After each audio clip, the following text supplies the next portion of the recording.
What's up, our kids? It is Brother Phil here, and I just want to thank you all for joining us for yet another awesome online church experience for you kids.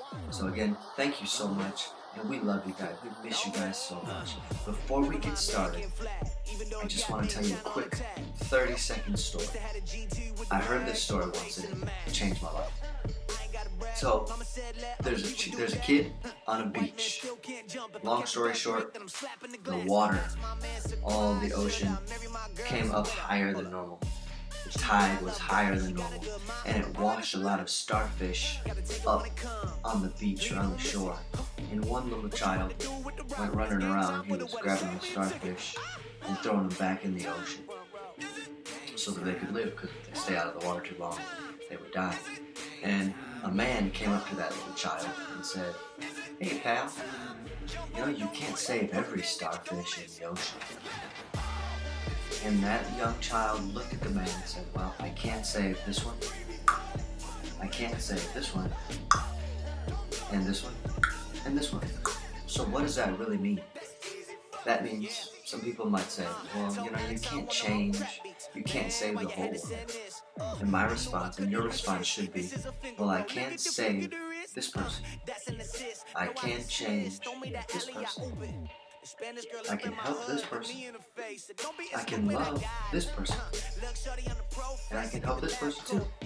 So, when someone says you can't change the whole world, partially that might be true, but you can change someone's world forever. So let's get our minds on changing people's world today. But before we do that, we're going to jump right into worship. So get your hands ready, get your feet ready, get ready to dance, and get ready to lift your hands and surrender to Jesus. We love you guys so much. Let's do it.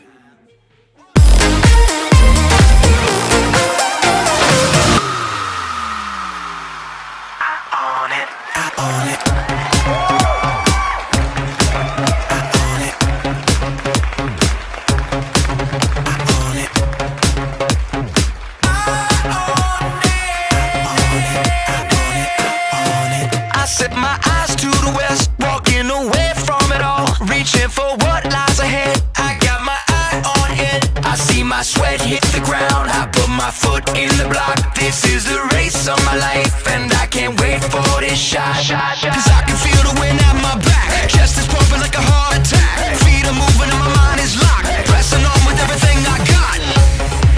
I got my eye on it. I own it. I own the prize, I got my eye.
like a ring of solid gold, like a vow that is tested, like a covenant of old. Your love is enduring through the winter rain and beyond the horizon, with mercy for today. Faithful you have been, and faithful you will be. You pledge yourself to me, and it's why I sing. Your praise will ever be on my lips, ever be on my lips. Your praise will ever be on my lips, ever be on my lips.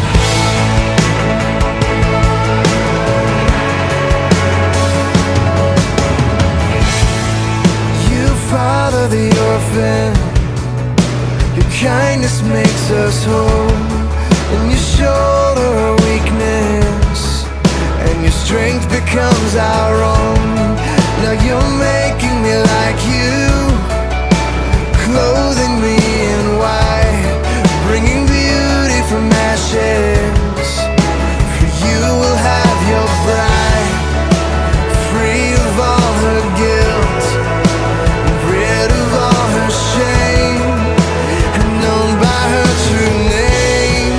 And it's why I sing. Your praise will ever be on my lips, ever be on my lips. Your praise will ever be on my lips, ever be on my lips. Your praise will ever be on my lips, ever be on my lips. Your praise will ever be on my lips, ever be on my lips. You will be praised, you will be praised. With angels and saints we sing, worthy are you, Lord.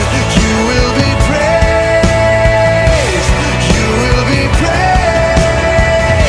With angels and saints we sing, worthy are you, Lord. And it's why I sing. Your praise will ever be on my lips, ever be on my lips. Your praise will ever be on my lips, ever be on. Your praise will ever be on my lips, ever be on my lips. Your praise will ever be on my lips, ever be on my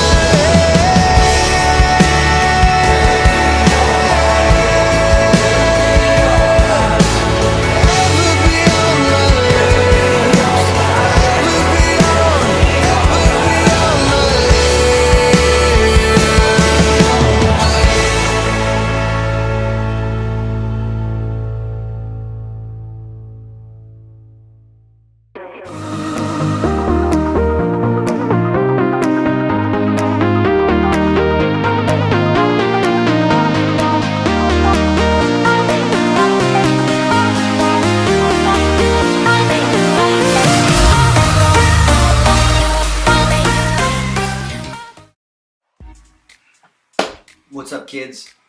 My hair's been a little crazy, so I've been keeping my hat on even before I start teaching. I'll show you guys.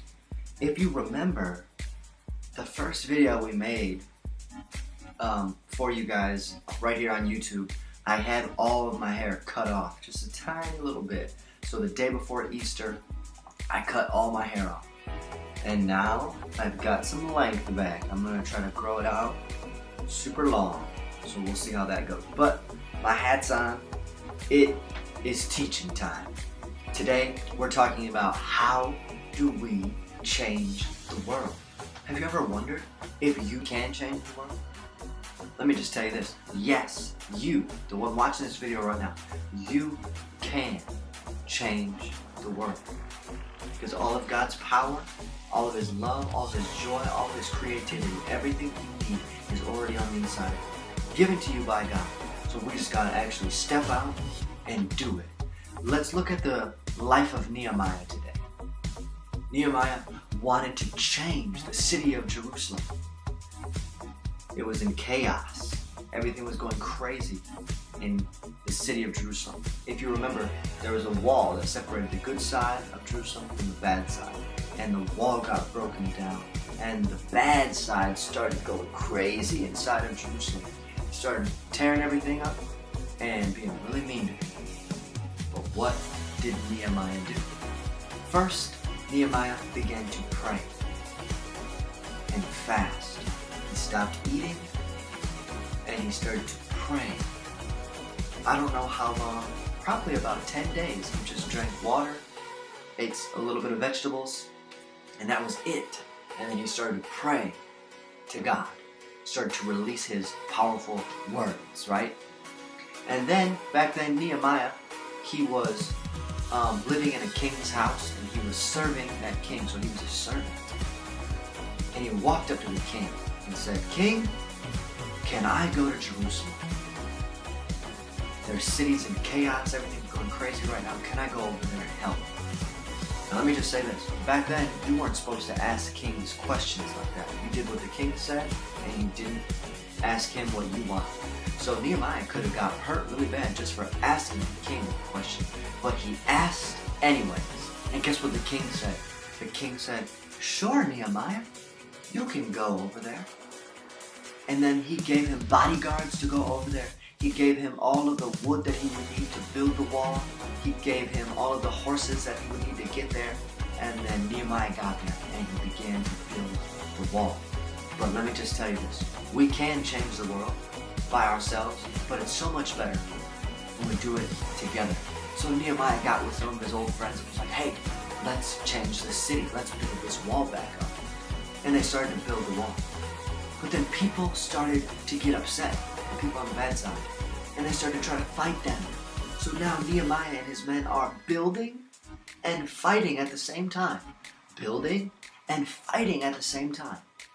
So what does that mean for you and I? We don't need to fight today, but we need to build, we need to do things with action, and we need to pray or fight spiritually. Fighting against the dirty devil. So repeat this after me. Say, "I build, I have action, and I fight." Spiritually, I pray. Good job. We need to be people who are building, who are doing things, but praying at the same time. Not just people who pray all day and stay inside. Not just people who go out and do, but we need to be people who are praying and doing, just like Nehemiah and his men. Then, they couldn't stop Nehemiah and his men, so what did they do? They started to try to just say, "Hey, come on down, Nehemiah. Let's just talk. Stop building, it's not that big of a deal. Let's just come down and talk about this." And Nehemiah responded with my favorite verse in the Bible. And he said this, he said, "I will not come down. Why should I stop the work of the Lord to talk to you people?"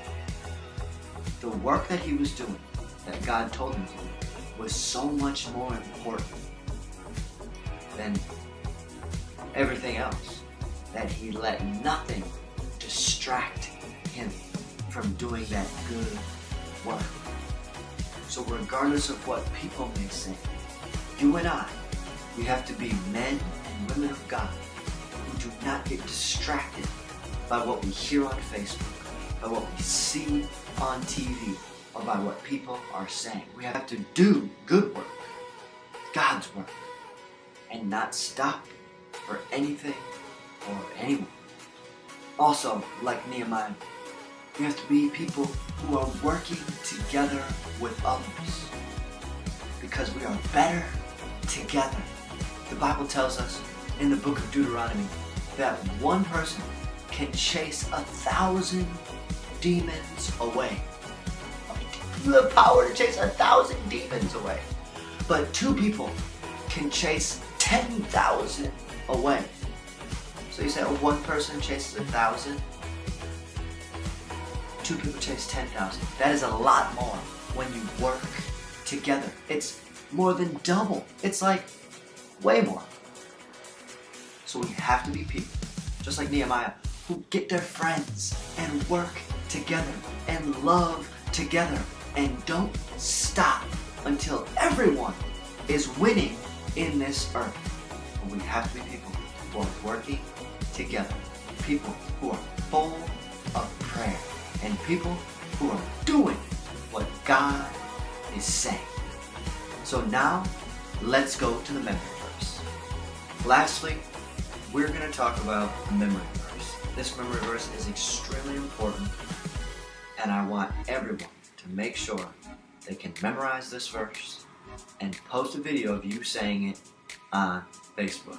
So the memory verse is found in 2 Chronicles 7 and 14. And it says that if we will humble ourselves, if we will turn from our wicked ways, if we will seek God and pray, then God Himself will heal our land. So let's repeat this after me. Say, I humble myself. I turn from my wicked ways. I seek God. And I pray. Now, God heals the land.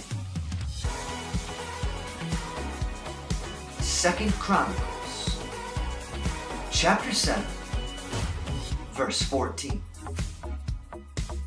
Boom! Great job. I'm looking forward to everybody memorizing that verse and posting it on Facebook for the whole world to see. So I love you guys, and make sure you take some notes right here after I'm done talking. Love you guys.